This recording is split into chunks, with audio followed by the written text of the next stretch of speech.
जी हाँ, नमस्कार, स्वागत है आपका। और जैसे कि लगातार हम बता रहे हैं, ये जो बुलेटिन है 1 घंटे का, ये एक सार है। दिन भर जितनी भी इंफॉर्मेशन आपसे मिस हो गई हो, इस 1 घंटे में ईटी ना स्वदेश पर बैठ जाइए, आपको बजट का पूरा लेखा जोखा मिल जाएगा। जी हाँ, हम आज आपको बताएंगे कि आखिर बजट के बड़े ऐलान क्या थे, सेक्टर कहां कहां पर फोकस किया गया, टैक्स को लेकर जो चर्चाएं हैं आखिर उस पर दिग्गजों की क्या राय है, मार्केट के बड़ी वॉइसेस को भी हम सुनेंगे। और अहम बात, सबसे पहले वित्त मंत्री निर्मला सीतारमण ने जो बजट में इनकम टैक्स पेयर्स को राहत दी है। अब नौकरी पेशा लोगों को नई टैक्स रिजीम चुनने पर सालाना 12 लाख तक की इनकम पर कोई टैक्स नहीं देना होगा। अब इसमें मैं 75,000 और जोड़ देता हूं, जो कि एक स्टैंडर्ड डिडक्शन है, तो 12,75,000 पे कोई टैक्स नहीं लगेगा। और जाहिर सी बात है कि अब टैक्स पेयर पिछले 4 साल का आईटी रिटर्न भी एक साथ फाइल कर सकेंगे, जो पहले 2 साल था। वहीं सीनियर सिटीजन्स के लिए टीडीएस की सीमा 50,000 से बढ़ाकर 1 लाख कर दी गई है। This is reflective of our government's trust on the middle class taxpayers. I am now happy to announce that there will be no income tax payable up to income of 12 lakh rupees.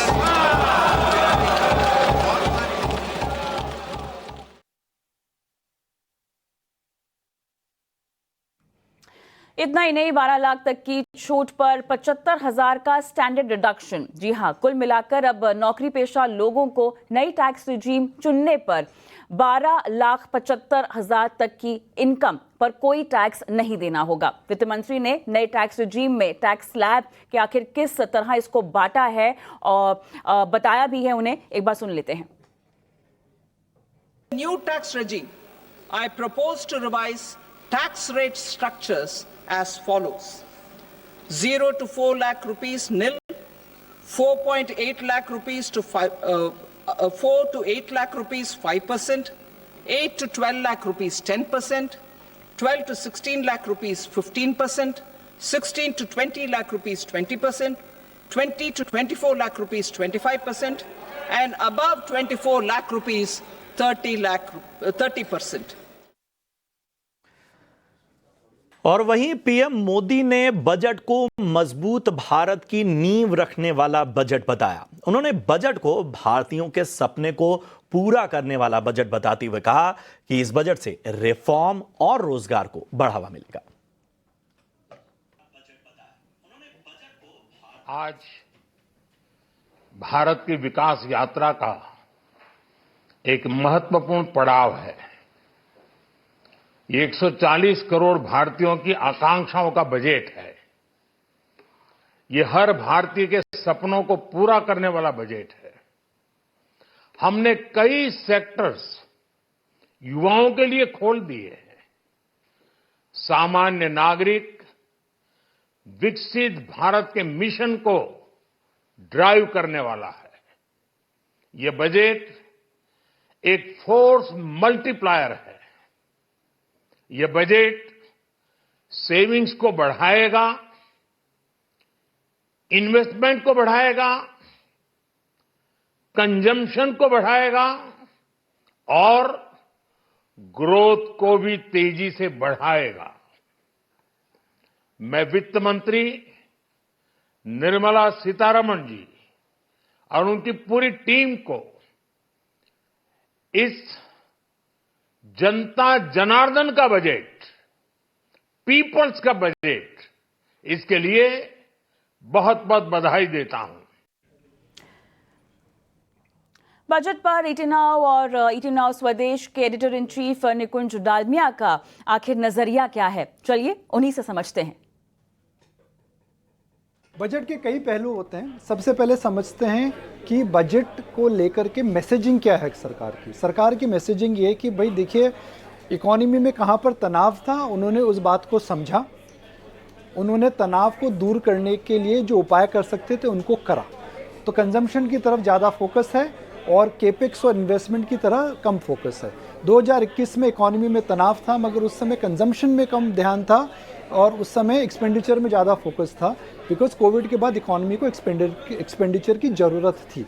तो कई लोग इसको बोल रहे हैं जी यह तो एक पॉलिटिकल बजट है, मगर मैं बोलूँगा कि नेसेसरी बजट है। बिकॉज अगर इकोनॉमी में तनाव को आप ठीक नहीं करेंगे तो आपको समस्या आएगी। बिकॉज अल्टीमेटली कंज्यूमर के हाथ में अगर पैसा नहीं आता है तो समस्या है। तो मेरे हिसाब से मेरे करियर के अंदर इतना बड़ा टैक्स का जो सिंप्लीफिकेशन और टैक्स रिफॉर्म डायरेक्ट टैक्सेस में मैंने पहली बार देखा है। सबको इस बजट में ज़्यादा हो या कम हो, कुछ ना कुछ इस टैक्स सेविंग से ज़रूर मिला है। सबसे बड़ा वो पॉइंट है।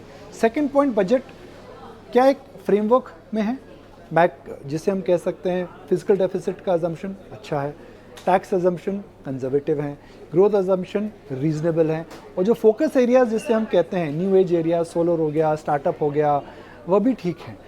तो यह सेकंड पार्ट है। तीसरी पार्ट ये है कि मार्केट में क्या होगा। मार्केट में देखिए आज एक डिसाइसिव मूव हमने देखा है। 2021 में जब बजट आया था डिसाइसिव मूव था, केपेक्स स्टॉक्स ऊपर गए।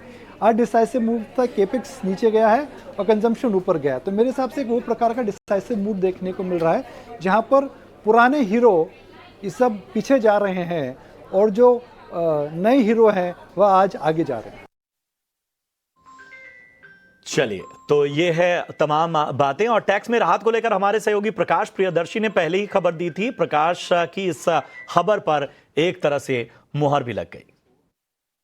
देखिए, वित्त मंत्री ने वित्त वर्ष 2025-26 के लिए बजट पेश कर दिया है और ईटी नाउ स्वदेश की कई खबरों पर मुहर लगी है। जो सबसे इम्पॉर्टेंट डेवलपमेंट है अगर आप देखें तो वो इनकम टैक्स स्लैब में बदलाव से संबंधित है।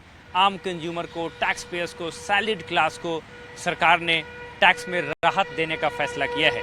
और वो भी कोई मामूली राहत नहीं बल्कि पूरे स्लैब में बड़े पैमाने पर बदलाव का फैसला किया है। ईटी नाउ स्वदेश ने पहले ही अपने दर्शकों को ये खबर दी थी कि कंजम्पशन बढ़ाने के मकसद से सरकार आम कंज्यूमर को, टैक्स पेयर्स को रिलीफ दे सकती है। सरकार ने टैक्स एग्जेम्पशन की जो लिमिट है उसको 7 लाख रुपए से बढ़ाकर 12 लाख रुपए कर दी है। यानी कि 12 लाख रुपए तक की आय पर आपको कोई टैक्स नहीं देना होगा। ये काफ़ी बड़ा डेवलपमेंट है। इसके अलावा जो नील टैक्स कैटेगरी है, जो कि न्यू टैक्स रेजिम में 3 लाख रुपए तक इसकी सीमा रखी गई थी, उसको बढ़ाकर 4 लाख रुपए कर दिया गया है। यानी कि 4 लाख रुपए तक की जिनकी इनकम है वो नील टैक्स कैटेगरी में आएंगे। ये काफ़ी इंपॉर्टेंट डेवलपमेंट है। इसके अलावा 24 लाख रुपए तक या उससे ज़्यादा आपकी इनकम है फिर आप 30% के टैक्स स्लैब में आएंगे। तो टैक्स पेयर्स के लिए काफ़ी बड़ी राहत है। सरकार को उम्मीद है कि इससे कंजम्पशन में बढ़ोतरी होगी। ईटी नाउ स्वदेश ने अपने दर्शकों को पहले ही ये खबर दी थी। इसके अलावा एक और इम्पॉर्टेंट डेवलपमेंट है जिसकी घोषणा वित्त मंत्री ने की और ये जानकारी हमने पहले ही अपने दर्शकों को दी थी। वो इनकम टैक्स एक्ट से संबंधित, जिसमें इनकम टैक्स एक्ट से संबंधित जो प्रस्तावित बिल है उसको, इसकी घोषणा वित्त मंत्री ने की और चालू बजट सेशन के अगले हफ्ते में इसको पेश किया जाएगा, जिसमें इस पूरे प्रावधानों को आसान बनाया जाएगा, लैंग्वेज को, प्रोसेस को, प्रोसीजर्स को आसान बनाया जाएगा, टीडीएस और टीसीएस को ज़्यादा सिंप्लीफाई किया जाएगा। ये भी हमने अपने दर्शकों को पहले बताया था। साथ ही साथ ईटी नाउ स्वदेश की एक और खबर पर मुहर लगी, वो दरअसल कैपिटल गेन्स टैक्स के स्ट्रक्चर बदलाव से संबंधित है। हमने अपने दर्शकों को ये बताया था कि सरकार कैपिटल गेन्स टैक्स के बेसिक फ्रेमवर्क में कोई बदलाव नहीं करेगी, कोई स्ट्रक्चरल चेंजेस नहीं होंगे, बल्कि जो उसका बेसिक फ्रेमवर्क है उसको प्रिजर्व रखा जाएगा और उसमें कोई बदलाव नहीं किया गया है। तो जाहिर तौर पे इस खबर पर भी मुहर लगी है। बिल्कुल, और खबरों पर मुहर लगने का सिलसिला यही नहीं थमा है, क्योंकि हमारे सहयोगी अनुराग शाह ने पहले ही आपको बताया था कि सरकार इंश्योरेंस में एफडीआई की सीमा 74% से बढ़ाकर 100% करने जा रही है। अनुराग की खबर पर भी मुहर लगी है। ईटी नाउ स्वदेश की जो खबर थी उस पे मोहर लगी है। 16 जनवरी को ईटी नाउ स्वदेश ने बताया था कि बजट के अंदर एफडीआई बढ़ोतरी करने का ऐलान हो सकता है, 74% से 100% एफडीआई का ऐलान हो सकता है और वित्त मंत्री ने आज उसका ऐलान किया है बजट के अंदर।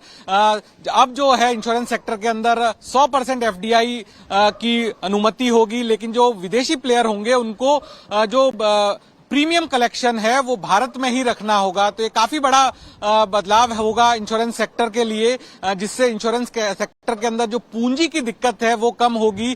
जो कंपनियां हैं, विदेशी कंपनियां भारत के अंदर आके कारोबार कर पाएगी और पूंजी की दिक्कत कम होगी और इससे इंश्योरेंस सेक्टर के अंदर कंपटीशन बढ़ेगा, सेक्टर को नए इनोवेटिव प्रोडक्ट मिलेंगे और इंश्योरेंस सेक्टर के अंदर जो भारत के अंदर पेनिट्रेशन ग्लोबल एवरेज से कम है, वो पेनिट्रेशन के अंदर भी बढ़ोतरी होगी। तो तमाम राहतें और हमारी खबरों पर मुहर, और इसके साथ ही राहत देने के साथ देश के विकास को भी ये बजट नई दिशा देगा, ये कहना है केंद्रीय मंत्री अश्विनी वैष्णव का। उनसे खास बातचीत की हमारे सहयोगी समीर दीक्षित ने। इस बजट में किसानों पर भी एक फोकस गवर्नमेंट की तरफ से दिखाया गया है और लगातार the way government has been saying कि किसानों की आय दोगुनी करनी है। The steps taken in this budget, आपको लगता है कि इस डायरेक्शन पे कितना अचीवेबल हो पाएगा? ओवरऑल सिस्टम में आपको कितना इंप्रूवमेंट नजर आ रहा है? आपने देखा पिछले 10 वर्षों में लगातार एमएसपी बढ़ाया गया, कई तरह के स्टेप्स लेके आए माननीय प्रधानमंत्री जी। एग्रीकल्चर इंफ्रास्ट्रक्चर फंड बना, जो बहुत सारे जो प्राइमरी एग्रीकल्चर कोऑपरेटिव सोसाइटी होती है जिसको पैक्स बोलते हैं, ग्रामीण क्षेत्र में वो बहुत महत्वपूर्ण होती है। पैक्स में स्टोरेज फैसिलिटी क्रिएट करना अपने आप में एक अद्भुत काम है, बहुत बड़ा काम है। इसका जो आप परिणाम देखोगे अगले 20, 25, 30 वर्षों तक उसका रिजल्ट दिखेगा अपने को। इतना बड़ा काम है वो, कई वर्षों तक इसका बेनिफिट मिलता रहेगा। आज जो बजट में माननीय वित्त मंत्री जी ने अनाउंस किया है, उसमें प्रधानमंत्री जी का जो प्रोडक्टिविटी वाला फोकस है वो स्पष्ट दिखाई देता है। कैसे बेटर क्वालिटी के बीज आए, कैसे यूरिया भारत में बने, कैसे फर्टिलाइजर सस्ते रहे, किस तरह से किसानों के लिए एक आत्मनिर्भर दाल का जो बड़ा मिशन हाथ में लिया गया, बहुत बड़ा मिशन है ये, वो हाथ में लिया। वैसे तिलहन का मिशन पहले हाथ में लिया था जिसके रिजल्ट्स आ रहे हैं। तो ये जो फाउंडेशन ले कर रहे माननीय प्रधानमंत्री जी, भविष्य में भारत किसी पे निर्भर न हो। एक आखिरी सवाल सर, एम्प्लॉयमेंट को लेकर के ऐसा लगता है कि एम्प्लॉयमेंट जनरेशन को और नंबर्स को बढ़ाने का ज़्यादातर जिम्मेदारी आपके कंधों पर है। ऐसा इसलिए क्योंकि चाहे सेमीकंडक्टर की हम बात करें, जो नए मैन्युफैक्चरिंग सेटअप आ रहे हैं उसमें सिग्निफिकेंट हम देख रहे हैं कि एम्प्लॉयमेंट जनरेशन हो पा रहा है। इस बजट में भी इस बात का जिक्र किया गया है कि एमएसएमई पर जो फोकस है उससे भी एम्प्लॉयमेंट जनरेशन, गिग वर्कर्स की बात की गई है for the first time. In totality employment generation के नज़रिए से ये बजट कितना फायदेमंद साबित होगा और आप उसको किस तरीके से और आगे ले जाना चाहेंगे? आप देखिए, स्पष्ट तौर पे माननीय प्रधानमंत्री जी ने इन्वेस्टमेंट जो बढ़ाया है लगातार, इन्वेस्टमेंट से एम्प्लॉयमेंट डायरेक्टली जनरेट होता है। नई फैक्ट्री बनती है, नए प्रोजेक्ट आते हैं, नई फैसिलिटीज क्रिएट होती है, इन सब से एम्प्लॉयमेंट क्रिएट होता है। एमएसएमई पे फोकस किया, इन्वेस्टमेंट को मेंटेन किया और मिडिल क्लास को टैक्स रिलीफ देने से जो डिमांड में इंप्रूवमेंट आएगा, डिमांड बढ़ेगी। ये सब तीनों के तीनों फैक्टर्स एम्प्लॉयमेंट क्रिएशन के लिए बहुत महत्वपूर्ण है। मैन्युफैक्चरिंग पे जो फोकस किया है, इलेक्ट्रॉनिक्स मैन्युफैक्चरिंग हो, चाहे आज टॉयज पे एक बड़ा मिशन भी डिक्लेयर हुआ है। कई तरह के जो एक एक प्रोडक्ट का आज माननीय वित्त मंत्री जी एक एक करके हर सेक्टर का जिक्र कर रही थी अपने भाषण में, तो वो एक बहुत महत्वपूर्ण चीज है। आप देखिए, ये एक ऐसा अद्भुत बजट है, इतना अमेजिंग बजट है, इट्स अ ड्रीम बजट। एक तरीके से हर फैक्टर को ध्यान में दिया गया, इन्वेस्टमेंट, मिडिल क्लास के लिए रिलीफ, किसानों के लिए बेनिफिट्स, एमएसएमई के लिए बेनिफिट्स, युवाओं के लिए नई रोजगार, टेक्नोलॉजी पे फोकस, इनोवेशन पे फोकस, डीप टेक स्टार्टअप्स पे फोकस, स्टार्टअप की डेट 2030 तक बढ़ाई। एक तरीके से समाज के हर वर्ग के लिए अच्छा इसमें प्रावधान किए गए। बाजार के दिग्गज और मोतीलाल ओसवाल के चेयरमैन रामदेव अग्रवाल को बजट आखिर कैसा लगा? क्या बजट में हुए ऐलानों से बाजार को नई दिशा मिलेगी? हमारे एडिटर इन चीफ निकुंज डालमिया ने खास बातचीत की उनसे। आइए इस बातचीत के अंश आपको सुनाते हैं। Very shiny right now, and I'm relieved that the budget is through, and it's a brilliant budget. As far as whatever my limited understanding of macro is there, we are much more capital market focused. And in my mind, it is always about the earnings growth of the corporate side and the economic growth of about 7% plus, because Atmanirbhar Bharat means 8% compounded from here. So clearly, the objective is of this government or budget making or whosoever is the power. The guideline is very clear. Boss, hit that 8% so that we are on the way to the Viksit Bharat. So that's a goalpost of 47. It is going to be as big as IT revolution. So that's one thing. Second, consumption was lagging. So clearly they have given a one huge booster by this 12 lakhs rupees tax exemption. So, and there is no negative. The biggest thing is that you are always fretting about is the capital gains tax going from 2.5 to 15, OTT, STT has gone up. All kinds of things. चलिए बढ़ते हैं आगे। और budget की कौन सी अहम बातें economy के लिए फायदेमंद होंगी, इस पर एनएससी के एमडी और सीईओ आशीष चौहान से खास बातचीत की हमारे सहयोगी अनुराग शाह ने। हमारे साथ खास बातचीत के लिए मौजूद है एनएससी के MD and CEO Ashish Chauhan. Sir, आज का जो बजट है उसे आप किस तरह से देखते, क्या बातें जो है जो आपको लगता है कि इकोनॉमी के लिए फेवरेबल रहेगी? तीन चीज जो महत्वपूर्ण है वो एक तो यह कि फिस्कल डेफिसिट को 4.4 पर रखा गया है, जो बहुत ही कंट्रोल्ड, क्योंकि सरकार का जो खर्चा होता है उसके सामने सरकार की जो आमदनी होती है उसके अंदर जो डिफरेंस होता है उसको फिस्कल डेफिसिट कहती है। तो बहुत ही कम करा गया है, जो इस साल में 2024-25 में उसको 4.8% रखा गया, अब 4.4% के आकलन किया गया अगले साल के लिए। तो बहुत अच्छी बात है कि सरकार अपने खर्चों पे कंट्रोल कर रही है। दूसरा है कि जो मिडिल क्लास है, मध्यम वर्ग है, उसके लिए टैक्स कम किया गया है। अब जो नौकरी करते हैं उनके लिए 12.75 लाख रुपया साल का जो आमदनी होती है तब तक उनको कोई भी टैक्स नहीं भरना पड़ेगा। वो भी एक बहुत महत्वपूर्ण कदम है कि धीरे धीरे करके जो आम आदमी है उनको एक तरह से राहत मिल रही है। और कई लोग जो है उसके लिए सरकार का आभार व्यक्त करेंगे। और तीसरा है कि जो इंफ्रास्ट्रक्चर का जो क्रिएशन है उसको बरकरार रखा है। पिछले साल उन्होंने एस्टिमेट किया था कि करीब 11.11 लाख करोड़ खर्चा करेंगे इंफ्रास्ट्रक्चर पे, उसमें से करीब 10.2 लाख करोड़ ही कर पाएंगे कि दो क्वार्टर में इलेक्शंस थे सेंटर और कई दूसरे राज्यों का, इसलिए अब इस 2 क्वार्टर में ही उनमें खर्चा कर पाएंगे। लेकिन अगला पूरा साल जो है उसके लिए उन्होंने 11.2 लाख करोड़ का जो निवेश इन्वेस्टमेंट में करने का सरकार ने सोचा है। तो मुझे लग रहा है ये तीनों चीज जो है भारत के स्टॉक मार्केट के लिए भी अच्छा है और भारत की ग्रोथ के लिए भी बहुत अच्छा है। सर, आपने कहा टैक्स रिफॉर्म की बात की, इसके अलावा फिस्कल प्रूडेंस की बात की और इंफ्रास्ट्रक्चर की, लेकिन सर कैपिटल मार्केट की भी कई सारी उम्मीदें थी जो लेके कैपिटल मार्केट से जुड़े हुए पार्टिसिपेंट सोच रहे थे, लेकिन उनके ऊपर कुछ ऐलान नहीं हुआ है। तो क्या उस फ्रंट पे कुछ निराशा है या फिर कैपिटल मार्केट इसी से संतुष्ट है कि जो टैक्स रिलीफ दी गई है उससे लोगों का फायदा होगा, तो क्या पता कैपिटल मार्केट का भी फायदा हो जाए? मेरे हिसाब से यही कैपिटल मार्केट की उम्मीदें थी। कई बार हमको लग रहा है कि हमारी उम्मीद कैपिटल मार्केट की उम्मीद होती है, लेकिन कैपिटल मार्केट की उम्मीद जो है बड़े लेवल पे कि टैक्स रिलीफ करीब करीब आज 3-4 करोड़ से अधिक लोगों को मिलेगा, तो उनके हाथ में पैसा आएंगे तो कंजम्पशन की कैपिटल गेन वगैरह के भी। हाँ, सो कहीं ना कहीं मेरे हिसाब से जितनी भी उम्मीदें थी, जैसे मैं सुबह बात कर रहा था फॉरेन इन्वेस्टर्स से, तो उन्होंने कहा था कि भाई आपका जो फिस्कल डेफिसिट है वो स्लिप अप नहीं होना चाहिए, जो एक्चुअली 2024-25 में 4.9% का एस्टिमेट किया था, जो अब 4.8% तक आएगा और अगले साल के लिए 4.4% है। तो लेकिन सर वो इतना मार्केट को पसंद नहीं आया, जब 4.4 भी कहा गया तो मार्केट ने इतना उस तरह से रिएक्ट नहीं किया। नहीं, मार्केट ने प्रॉब्ली इसलिए रिएक्ट नहीं किया क्योंकि जो फॉरेन इन्वेस्टर्स होते हैं वो अलग तरीके से सोचते हैं। हम अपने पर्सनल बारे में सोचते हैं कि मेरा जो टैक्स है मेरा कम कर दो, लेकिन ओवरऑल जो इकोनॉमी की एबिलिटी टू स्पेंड होती है, इकोनॉमी की एबिलिटी टू ग्रो होती है, उसके हिसाब से जो ग्रोथ डिसाइड होता है उसके ऊपर ही कंपनियों का मुनाफा बढ़ता है। उनका मुनाफा बढ़ेगा तो आपको फिर ये ना आप जो शेयर के दाम है वो भी बढ़ेंगे और आपका जो टैक्स है वो तो सिर्फ मुनाफा होगा तब देना है ना। चलिए, तो यहाँ पर दिग्गजों से बातचीत हो रही है, बजट पर उनकी प्रतिक्रिया जानी जा रही है, लेकिन फिलहाल इस बजट बुलेटिन में हम रुकेंगे छोटे से ब्रेक के लिए, लेकिन ब्रेक के उस पार भी कॉर्पोरेट जगत से बातचीत करेंगे बजट पर।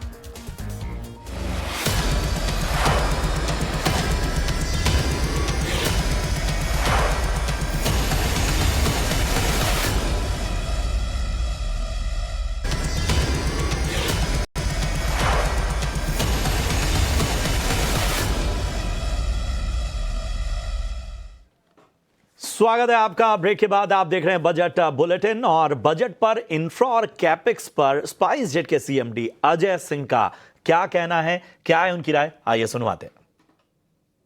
नेशनल इंफ्रास्ट्रक्चर मिशन की जिस तरीके से उन्होंने बात करी है, एविएशन सेक्टर के अलावा ओवरऑल टोटलिटी में इंफ्रास्ट्रक्चर पे जो पब्लिक प्राइवेट पार्टनरशिप का जिक्र किया है, क्या समझते हो? देखिए, अगर हिंदुस्तान को डेवलप्ड इकोनॉमी बनना है 2047 तक, तो इंफ्रास्ट्रक्चर पे तो डबल डाउन करना ही पड़ेगा हर प्रकार से। जहां हमारा इंफ्रास्ट्रक्चर आज जहाँ भी कमी है उसको हमें डेवलप करना पड़ेगा। 10 लाख करोड़ रुपए एक्सपेंडिचर की बात की गई है इंफ्रास्ट्रक्चर पे, बहुत अच्छी बात है।